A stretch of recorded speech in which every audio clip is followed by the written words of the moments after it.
Métro, tram et bus sont bien pratiques pour se déplacer dans Bruxelles. Mais qu'en est-il pour les personnes à mobilité réduite ?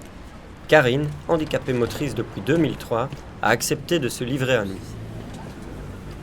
Donc moi j'évite vraiment de prendre le bus. Souvent les chauffeurs eux-mêmes ne savent pas comment il faut faire pour sortir la rampe. Ça prend du temps, il y a souvent des bugs, donc en fait ils disent non, je ne la sors pas.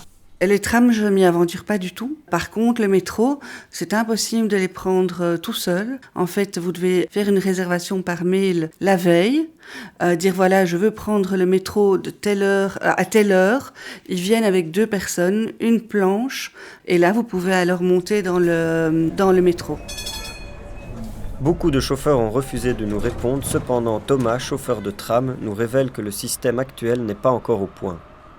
Les trams sont théoriquement équipés d'une rampe d'accessibilité, mais elle est isolée, donc on ne peut pas l'utiliser parce que le constructeur l'a placée trop bas. Donc c'est-à-dire que si on la déploie, elle se bloque entre le tram et le quai. Françoise Ledune, porte-parole de la STIB, est bien au courant de ces problèmes et nous assure que la compagnie prend les choses en main.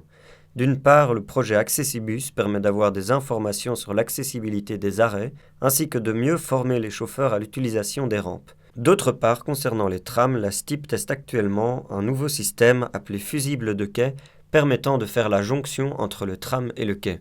Mais avec tout ça, les personnes à mobilité réduite ne sont toujours pas libres de leurs mouvements. Retrouvez tous nos podcasts sur Mammouth Media.